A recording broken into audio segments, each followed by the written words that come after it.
Okay, so I have managed to replicate near exactly Buzz's Vibro tactile gloves for Parkinson's using the Stanford algorithm currently under study at Stanford. So I recorded my whole experience on my iPhone, edited and spliced it together for you. And this is really for people who aren't inclined to working in their hands or taking on projects. So I tried to fill in the blanks where Buzz, this is Buzz, Parkinson's disease vibration therapy device on YouTube, where Buzz kind of skipped over because he did so much work to get to his like Gen 3 or Gen 4 prototype of the gloves here, which works awesome and is hopefully fairly indestructible for adults. So myself, I've worked on bikes my whole life. I've done some like little simple electronics when I was younger, so it wasn't a huge undertaking. But here's what I did at a high level to get into it. So one night, early January, I spent 6 hours. I basically watched almost every video that Buzz has here up on his channel. The Buzz board video is important for just seeing how it comes together. Sorry about that. The next, probably most two popular ones are the Vibro tactile gloves. You can see an older version of the Archery gloves that he's using. Definitely the wiring. The microcontroller one, it uses a different solution. It doesn't use a Arduino Nano, which is what's in this box here. But definitely motor shield wiring is a key one for figuring out how to wire your Arduino Uno. The motor shield gloves update, this is from about 3 months ago. This is exactly what I copied, so you'll see that. So I spent 6 hours watching pretty much all those videos and realized, hey, I can do it. And I spent probably 3 hours watching videos and 3 hours just doing about 80% of my orders from stuff all over the internet to get all the random parts. It took about 1 month to get everything. One order was lost. And then when I was getting close to building, I put in the orders for the final 20% of things. You'll see that in a bit. The gloves took me about 5 hours to build on a Saturday. And I filmed a lot of that because I didn't see any tips about that on YouTube. And then the next day, just building the controller box took me about 3 hours. And that's really just putting together the motor shield wiring for the motor shield gloves update. There's an Arduino Nano little circuit board in the white outdoor box there. So that's it. I finished up today. A couple days later, I put the top on. These are Velcroed on. The switch is Velcroed on. It's working. It's good to go. So here you go. Okay, so here's the start of my process to build the January 2024 version of the Vibro tactile glove that you see on YouTube there. So here's just my experience trying to order everything into Vancouver, Canada. So I got the same helping hands as in the YouTube gentleman's video from Amazon. This is the most tricky sort. This is from Temu.com. They did look like they have a Canadian warehouse, but maybe it's like a Chinese electronics distributor. But I got the junction box outdoor, 150, 100 by 70 millimeters. I got a whole bunch of these because I could only find there which go on the back of the hand where the wires insert. They're going to go in the back of the glove. I got a whole bunch, I think 1 meter long Cat 6 Ethernet cords. So that's all Temu. I had to get them from there. They lost my order the first time, but then I got it. Then from Canadian Archery, I got these 3 shooting gloves, which look like what they've been used. So it's leather, and then kind of stretchy material here. So I got to make those into 2 4-finger gloves, but you need to order 3 separate gloves because an archery glove just comes by itself, single. I didn't realize that. This is all easy. This is actually, this is AliExpress. I think this is my only AliExpress order, was to get these little the Ethernet connectors. Let's open them up here. You've seen them in the video if you've watched this. Sorry, there we go, right there, boom. They're going to go on the outside of the junction box. So I had to get those. I could only find those in AliExpress. Those came from China across to Vancouver, pretty easy shipping. And then I think all this was Amazon. So the USB splitters, this is how you split it out. This is the USB power cord that's going to plug in to the battery source that you have. Most people probably use a phone charger. And this is the USB on-off switch you see in the video that is going to Velcro onto the back of the junction box. And then we've got some heat shrink wrap off Amazon. I think Amazon.com and CA. I've got my Arduino Uno here with the same motor shield. All done, put together. Sorry, I've got it wired already for power. So that cord, this I should use an extra one. I was bought a couple. And it's been programmed with the Stanford algorithm. So we're all set to go. And then this is the most important for DigiKey.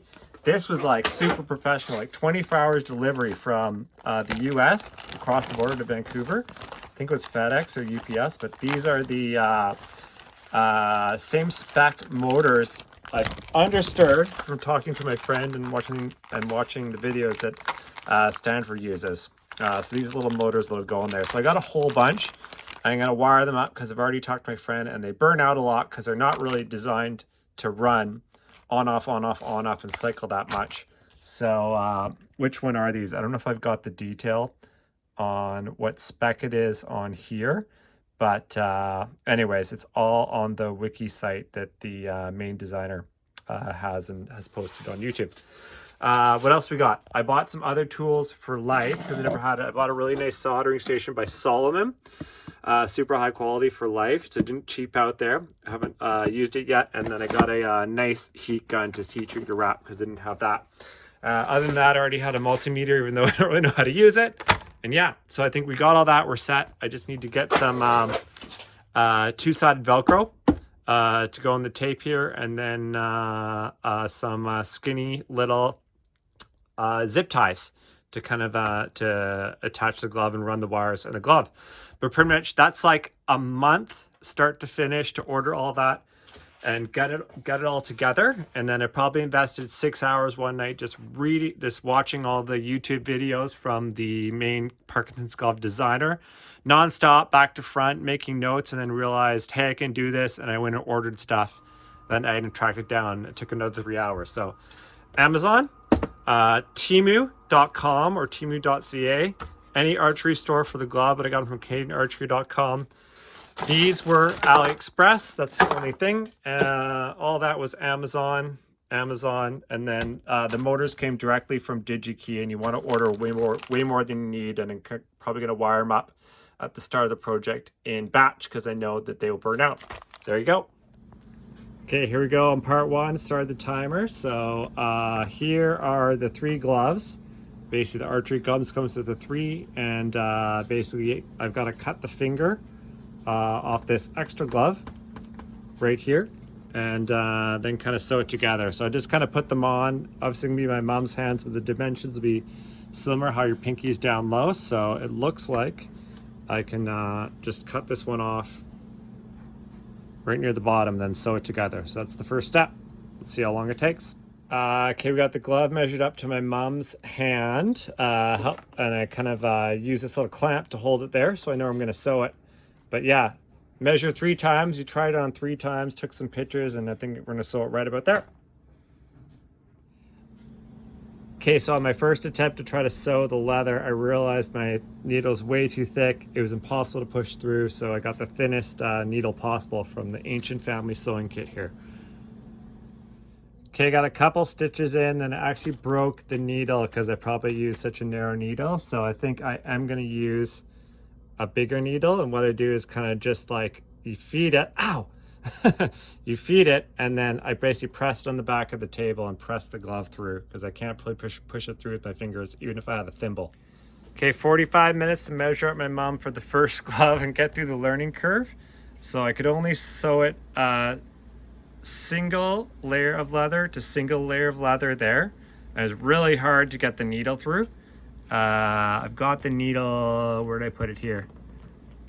Here's the needle, but I basically barely managed not to break this one. It's bent. I don't know if it's bent if you can see it now. I would shatter at this round end here. So at the end, I was just kind of poking it through and then pulling it through with the pliers rather than pushing from this end here with the hole because it's the weakest part of the metal. But I got her done. I got like 10 stalled stitches in there. So let's go measure it up on my mom. Okay, we got the second glove measured up, and we're going to sew it here. I thought I'd just take this moment to look at what happens to the third glove when it's left over. with the Pooh Happens glove. I thought you might find that a bit amusing here. Okay, gloves are all sewn up. First one probably took 45 minutes, and then we had a bit of efficiency in the second one, and it took half an hour. Because my mom is 81 and her fingers are kind of different sizes, because sometimes you get gross when you're older. We had to cut this one open. So let's see, I don't know, I got medium-sized gloves, even though she's got small hands, but we may actually need large in the end by the time the motors get in them. So we'll see what it looks like at the end of the project. All right, here we go. I never soldered before. I think my tip became, we're all set up here. Helping hands, we got the solder.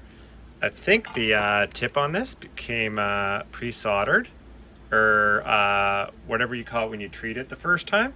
So I'm not gonna try treating it, but yeah, we'll see how it goes. I'm at 350 for lead-free solder, according to YouTube. All right. Okay, here's the robot. Funny, this is only the second time I've hooked it up, and I didn't have to hook up both power sources before. I just connected the motor shield USB connection to my computer, and the algorithm was going, and there's supposed to be, oh, there it is. The Arduino, see that yellow light is blinking? I guess the YouTube author built that into the algorithm so you can tell that it's working. So here is my first motor. I haven't shrink wrapped it yet. And we're gonna hook it up to the circuit here just to test if my soldering was any good, because it was pretty shite, honestly. And awesome. So here you can go. Here's the motor doing the algorithm to one finger. So my soldering works. I just need to heat shrink this and rinse and repeat many more times. Okay, first solder is done. I'm going to try heat shrinking for the first time here.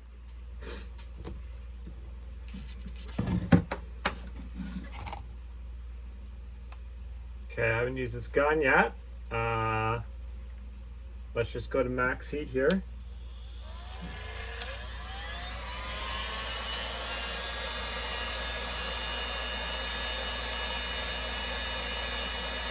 Working pretty easy.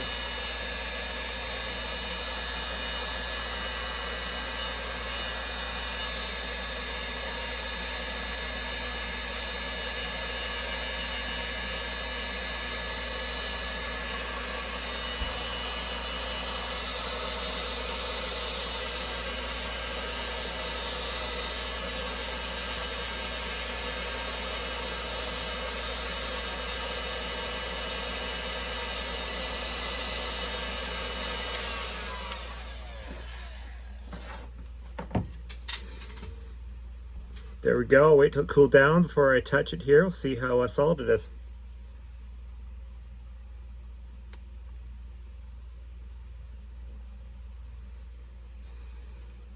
Okay, let's go test it out on the Arduino now, and then we'll do a whole bunch more in series. And let's put the little phone down there.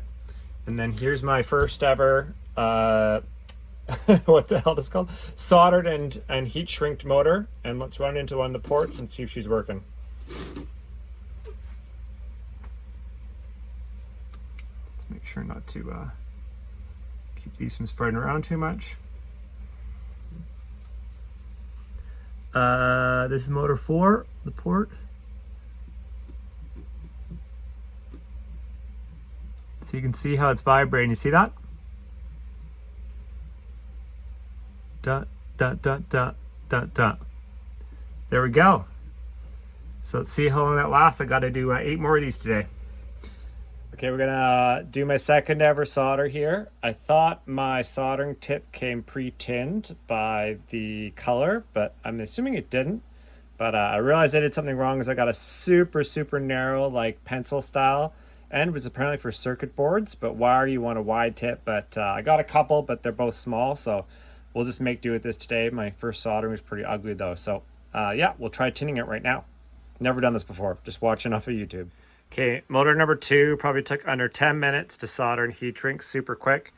I think I cut it a bit too close the first time on how long the wires are, and then I stripped both sides. So these ones I left a little bit longer, and haven't stripped the ends yet. And I'm actually going to go try to cut one to the glove before I do any more, just to make sure I don't mess something up, do 8 of these, and they're not long enough. So let's look what the final solution is going to look like. Okay, so we got 2 motors for the fingers built. There's one. Here's the second one. I cut 6 red and black wires, so we're gonna do the last 6 in series here.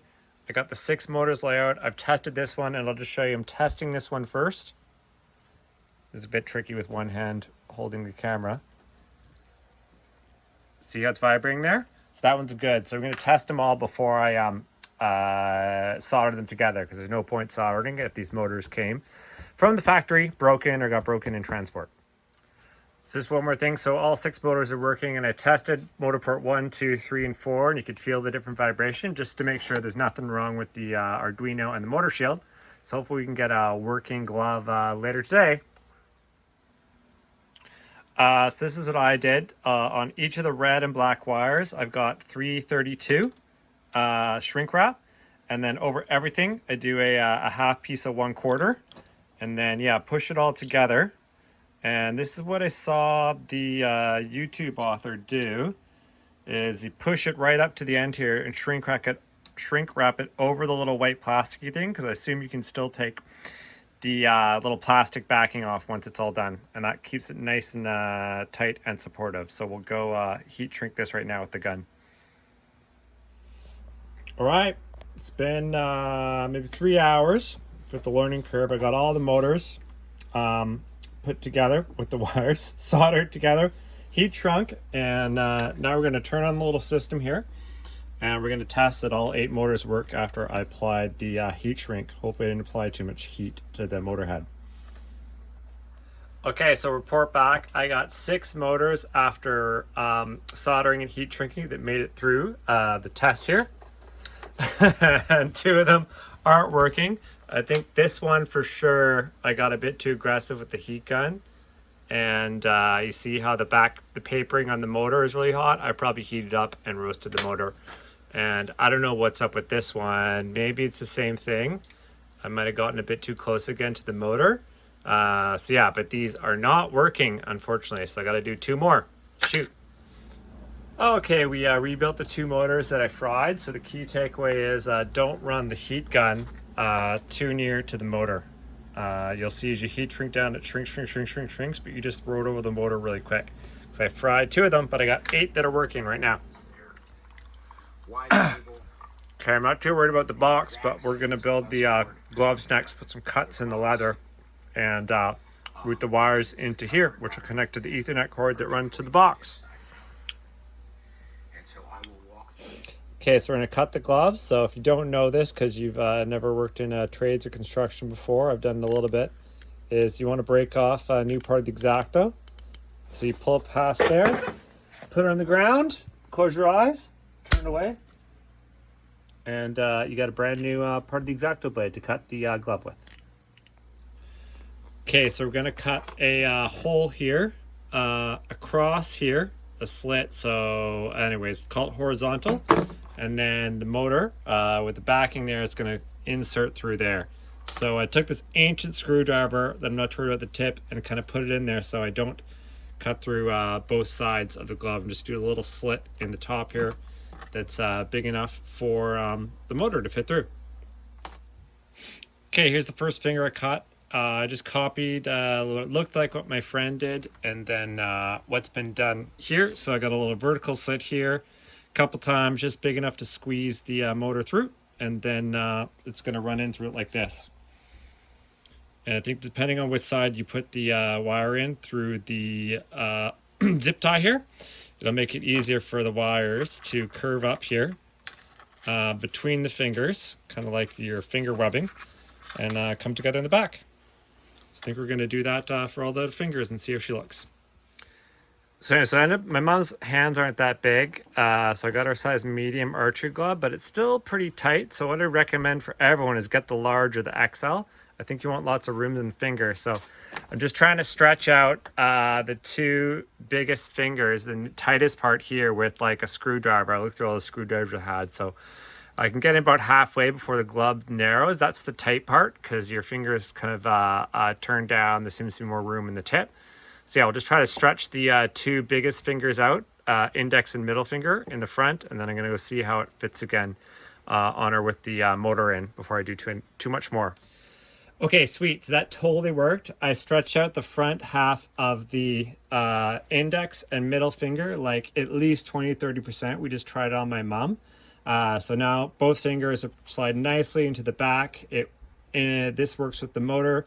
Her index finger was the biggest. So what I did for everyone else is look through all the screwdrivers and you find one that's just big enough, like I said, and I jammed it in. You can get it about halfway, but you only got to stretch out that front half. That's usually where the it equates to like that part of your finger.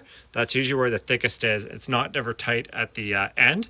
It's just here. So find a whole bunch of screwdrivers, find one that you can get about halfway in, work it all around, and pretty quickly I managed to stretch these two fingers out like 20-30%, and I don't have to touch either the ring finger or the pinky because all these fingers are the same size, and obviously these are your two smallest fingers. They slide nicely into the end. So that's awesome. We're good to go. Let's finish up this glove. So we're basically doing horizontal cut here, horizontal cut there. So when I did this cut, you take the X-Acto and you literally just put the sharp end like this and go back and forth a little bit, just enough so you basically got a really short hole. And I kind of actually, it's barely open, and you just want enough so you can just stuff the sharp end of the zip tie through and use a really small zip tie. So I've done that twice now. So let's go finish off the glove. I'm doing this again, if you remember. Putting that screwdriver in and then cutting onto the screwdriver so don't cut through and mess any other leather in the archery glove. Okay, so back side of the glove, I'm just gonna make this one cut first. So what the YouTube author does here is he puts a couple little cuts here, runs a zip tie out the back, loops it together, and all the wires come together there before they spread out into here. And then he makes a cut here and there, and then runs a zip tie around this lower part of the green thing. So I'm not going to do that to the end, but I'm going to try to get that as low as possible. So I'm just going to put the cut here and here to run that zip tie, route it through, plug that in, and then the last thing I'll do is cut here and cut there. But I think I'll do that once I have both gloves done as well. Let's give it a try. Here and here.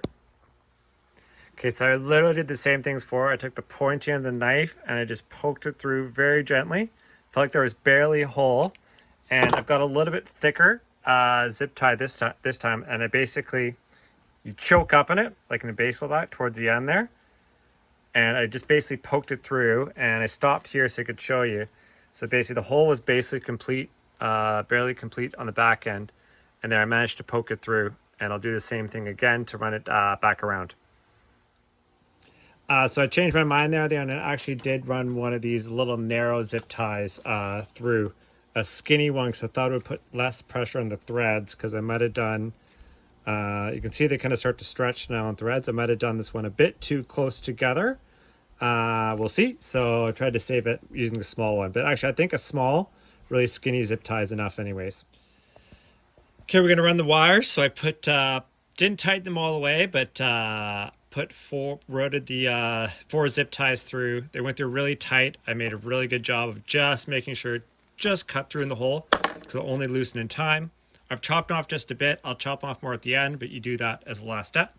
So now I'm going to take the sticky pad off, push it through, and then try to hold it in place against the leather glove. I'm assuming it's not going to stay. They're always going to move around, but let's just give it a try. I'm going to do that for each of the 4 and then route it into the USB connection in the back. Okay, so I got it right through. I got the sticky off, and now I'm just trying to set it where it makes sense on the fingertips. Right there. Probably going to move as soon as I move my finger, I bet. Okay, we're all wired up. I'm just going to show you what I do next, but basically what the author said there is that from right to left, you always go digit 1, 2, 3, 4, which I assume is index, middle, ring, pinky. 1, 2, 3, 4. So that means if this is the going to be the what? It's going to be the left glove. But if you're in the right glove, it means this finger crosses way over to go 1, 2, 3, 4. So anyways, that'll make sense in a second, but I didn't make that cut, but I basically now placed this, used a sharpening marker there, and marked a couple spots where I'm just, again, going to try to tick through the nylon with the sharp edge like this of there, so we can route a slightly bigger but not huge zip tie to hold this in place right here. Awesome. Okay, so left hand glove complete here. We've got this zip tie in nice and tight. I snipped off this, but I didn't see any reason to do it super tight because I'll have to replace motors for sure because I know they'll wear out. And then for now, I still haven't totally tightened off these or cut them because I'm going to wait to see what the fit looks like once my mom puts it on. But yeah, pretty stoked. There's one, so I'm going to try to just bang out the second one right now. Okay, a little snack time with second breakfast here before we start glove 2, because you don't want to rush this part and ruin the glove. But my mom's finger is it's funny, one index finger is like very large. It's got like one of those old person growths on it, so we had to cut that open. There's no way this glove is going to fit, so it's eventually going to probably go through there, and then we may have to tape it eventually, but that's the solution for now. And the middle finger again, not with this screwdriver, but with this one that's perfect size. I've put it up into there as far as I could, moved it all around and done the 20 to 30% pre-stretch that worked on the other glove. Nothing needed to these. So I can go right into cutting them because I know where all the cuts here are going to go. I know where the cuts in the back are going to go. I know how to route it. Hopefully it's about twice as quick this time. Wow, so anyways, I'm not sure what I'm doing, but so far I've had 3 motors fail. So this one's all soldered up and heat shrink wrapped. I don't think I went too far down, but it's not going. That's why I'm always testing. You get the system set up, flip her on. That's what I'm always testing before I put it in there. So frick, I got to do another one. But yeah, hopefully this isn't a sign of the times. Like, I don't know what went wrong.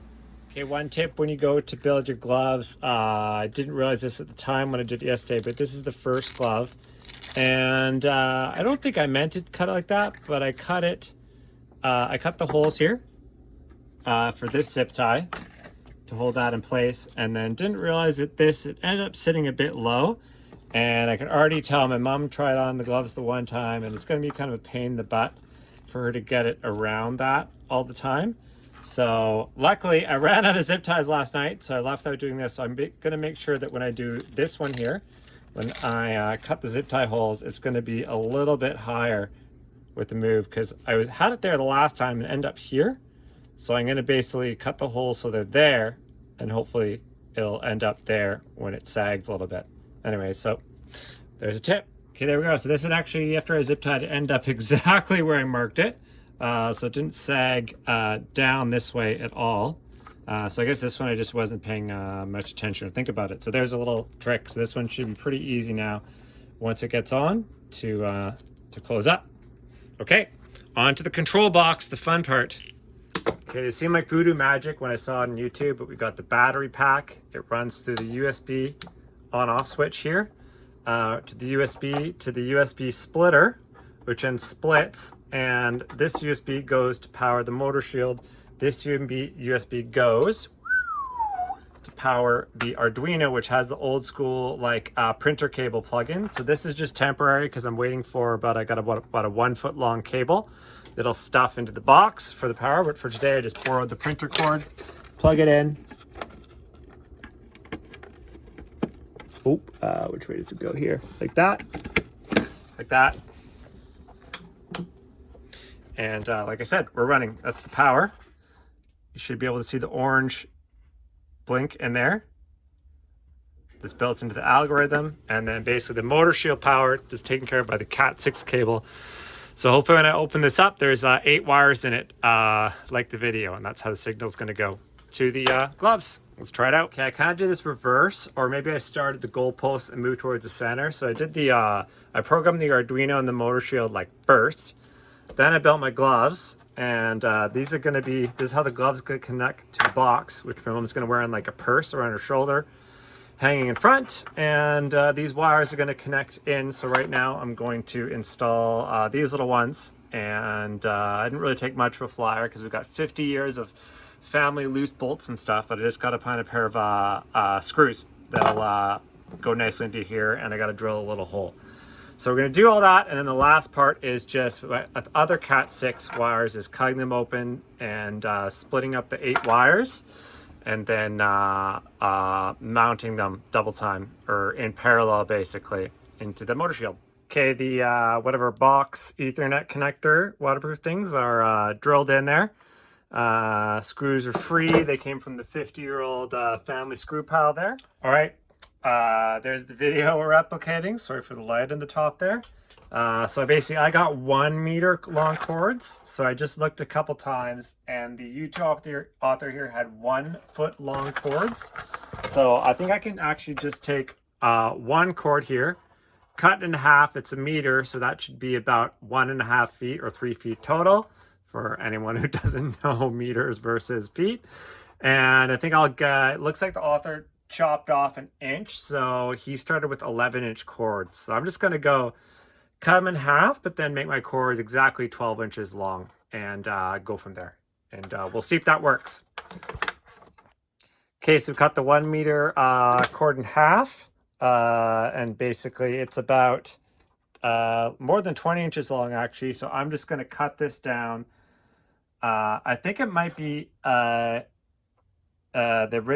measurements author had, it might have been 12 inches cord length. So between the, whatever it is, these Ethernet connectors. So he probably had 12 inches, but regardless, he chopped off 1 inch of the cable. So I think he had 11 inches of cable. So just to be sure, because it's the first time here, I am going to chop it. So there is exactly 12 inches of cable plus the end. Okay, so here's Ethernet end piece plus 12 inches. So about, I'm going to take about 2/3. I'm going to cut the jack off, expose the wires. I don't have the fancy jacket cutting tool, which is basically would be a bigger version of this just for stripping the wires. I'm just going to cut it super duper carefully and nice and slow with an X-Acto knife and hope I don't go through. Okay, there we go. Wire jacket cutting tool not needed. I was just super duper careful with the knife. So we got all the wires exposed now, and just like the author did, I'm going to cut off the plastic piece in the middle that acts as a barrier between the wires because it gets in the way. Okay, one thing not in the YouTube wire is that the 8 wires inside the Ethernet cable are too narrow for my narrowest stripping setting. I think it's there, 22 to 20 gauge wire. You can see it right there at the top. So basically what I did is I would just lay it down, take my knife, and literally just kind of run it over a little bit, and then you would use your fingernail to pull it off. It's like I used to do it old school as a kid. But I got them stripped, and I got a little bit of a problem now, which we'll see in the next bit. So wouldn't you know it, my quote Cat 6 cable has like non-standard colors. The orange and white are routed together, and you can kind of look inside here, left, looking at it this way, right to left, and see that it looks like it's maybe a lighter color first and then definitely orange. So white and orange. So I hooked up the glove, or basically this is hooking up the glove, and I've got white positive. This is going to be motor 1 here. There's M1. Motor 1's going in these ports. So I can drop these in and touch them.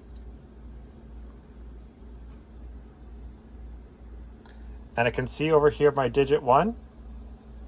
See, it's moving a little bit. It's vibrating.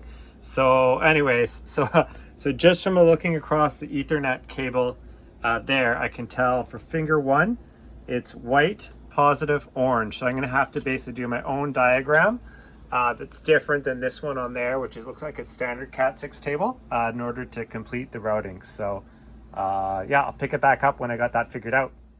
Okay, so here's what I figured out so far. First of all, frick, motor 2 on this glove is not working. So that's 4 motors that I've put together, haven't made to production. And then anyways, with this cable here, orange and white are number 1, and these were routed together as you can see in my original cable there. But it's funny, for motor number 2, it is light green and blue. These were not originally routed together, but I've untwisted them and then put them together. So if you see over here, it's light green and dark green, light blue and dark blue. So I'm thinking these need to be unwrapped and switched. So just because they're routed like that doesn't mean they come in the same order in the cables I have to the ports here. But you see, it's really hard to distinguish between them. But we're almost done now. Hopefully it's only one motor burnt out that I got to replace on that one. Okay, so we got this all figured out. We've got the wires for finger 1, 2, 3, and by process of elimination, my light pink and dark pink are 4. We don't need to label them. It's pretty easy to follow from here, so don't need to label these. I can go from there. And then here's my diagram. I guess we can complete it. This is going to be finger 4, or your pinky.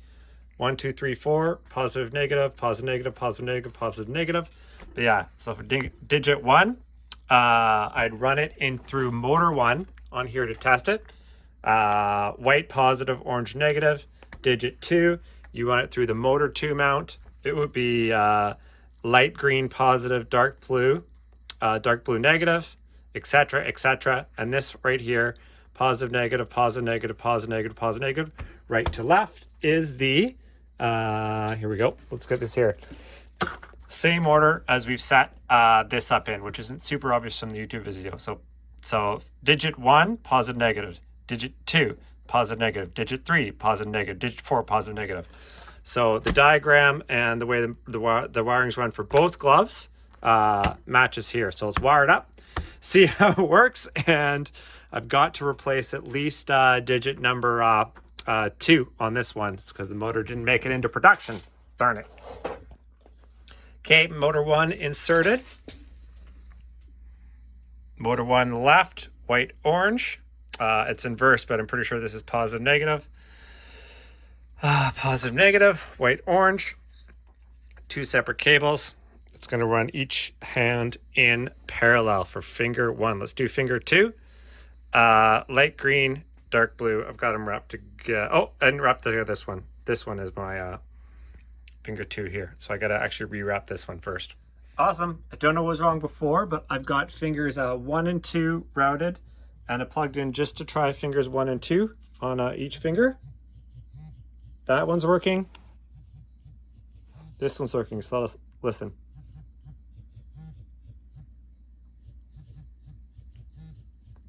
Awesome. We'll just route up the last 2.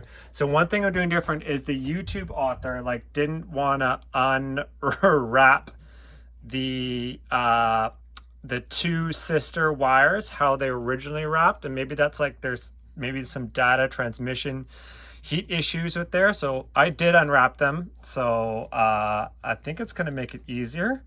Unwrapped and rewrapped. So it's the pairing is different here than it is there, but I don't think it's going to make a difference because the current's really low that's coming to feed these little finger motors. Okay, so I've tried to explain how I solved my Cat 6 wiring problem in that the wiring colors inside the Cat 6 cable that I got were not the same as the standard Cat 6 in the Motor Shield Gloves update video.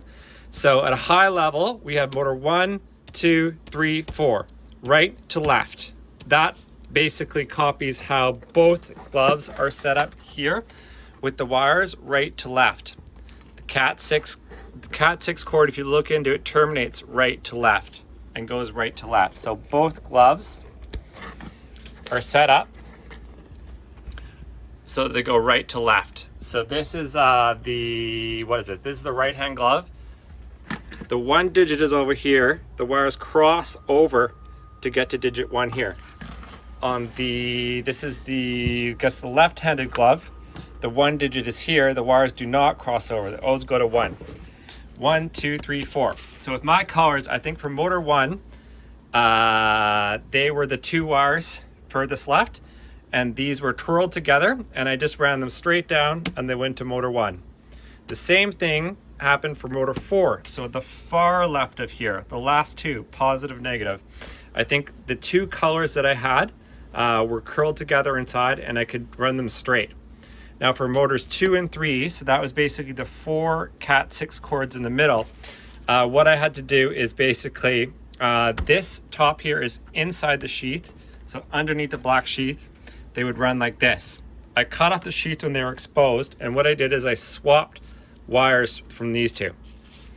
For whatever reason, the Cat6 cables are just set up like that, but yeah, and then I wrapped them together. I kind of explained that in the video, but this is kind of a synopsis. I don't think I had to change the motor 1 or 4 cables. So the furthest right ports and the furthest 2 left ports, and then the middle ones I swapped. So when you go to do it, you might get different colors in the video, but I've solved it for you right there, hopefully. We're wired up, baby. Moment of truth.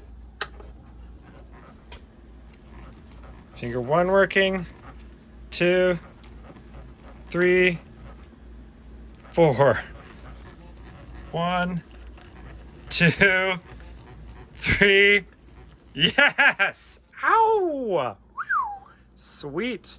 All right, just got to basically do the routing through the box. I won't be finishing today because I still need the double-sided Velcro and then a smaller, more permanent battery. Stoked. Okay, we're trying them out for the first time here. Tingle, tingle, tingle. We're not quite done, but it's going. Wow. Good. Definitely feel a difference, let me tell you. Yeah? Yeah. You. Woohoo. Woohoo. Yeah, oh, that's funny. Okay, give my mom 3 one-hour sessions so far, with the gloves, with the box without being closed, There's what the final solution is going to look like. So I picked up the final parts finally. So I got a little Vagger small battery. It's about, can't see it, 2/3 of the height of an iPhone. I think it's 4 inches and a bit. So it's awesome. It's going to sit either that way or it's diagonal, but I think there's no reason not to put it maybe just like that. So obviously you still need screw access. So we're going to put it on with the little double-sided Velcro strips I got off Amazon as well. It's going to sit in the outside. And I forgot to get these, but just got a couple of these really short, maybe a foot long, like, what is it? Printer cable insert to USB. So obviously that goes into here. Nope, sorry. This one goes into the double splitter, the USB splitter cable. I'll put this down. Okay, we're back with the USB splitter is in, single switch here. Switch goes into the battery, and this did not come with my Arduino too, but we got the little insert that's going to go into there. And then all these cables here going to fold into the box. We're going to cut the slit basically to slide this cable out that then attaches to the battery, and attach the battery to the back, and attach the switch to the back using the double-sided Velcro strips there. So I'm going to do all that, and we'll take a look at the final results here. Just one thing, so because I haven't had this neatly tucked away, it's been moved around the house a couple times. One of my Digit 2 double cable kind of pulled out. So I plugged it all together, so when I flip it on, you can obviously go feel. This is the, no, sorry, that'll be Digit. That's Digit 2. One, then the motor's not running. So if you think the motor's fried, before you replace it, you can open up the box and check that nothing has pulled out here. So I'll put this back in. We're gonna put Velcro on the bottom here, Velcro that in, tuck it all away. Okay, here's what everything looks like all tucked away. This is really tricky to check out on Amazon, but it would have been easier if the you get these little cables here. I still really couldn't really tell when I checked out, but it would have been easier if there's a couple options. If you can get one where the plug exited left, I guess, when the rounded part is at the top. So there, I kind of can only put it this way. It's hard to explain, but basically, gonna wrap up. We're gonna close her up, and I see why the author put everything at an angle before, because once this comes out, the battery is gonna want to be on a 45-degree angle like that because this USB. And once this here is routed out, it's gonna look something like that on top, but not sticking out and I'll Velcro these in place. Okay, we're boxed up and we're Velcroing the switch and the battery in place. Here's my Velcro piece for the back of the switch. It's rounded there, so what I did is I chopped off the corners there to kind of keep the Velcro sticky stuff from getting contaminated with dirt and getting loose. But this stuff is pretty solid. The Velcro's solid and the sticky stuff is solid. There we go, we're all boxed up. It's nice and light. Everything's working. If you remember that finger that I needed to split, we had to split it all the way open, and then I just did some creative duct taping over with the duct tape folded over on the open side, so there's no sticky stuff against my mom's finger. Okay, the Arduino came with these sweet hacked do-it-yourself stickers, so we're definitely going to put them on the box. It was like this project was meant for these stickers. We're done. Stickers are on, man. Hacked Arduino, do it yourself, and the heart for my mom. Stoked. One thing, I'm filming this at the end, so probably get questions about this, but this I guess Vagger $30 Canadian battery I got is just a little bit longer than 4 inches. I think it said 4.17 inches on Amazon, and it fits perfect. So you really want something about 4 inches tall to fit on the box, because as you can see, it doesn't go over the edge anywhere.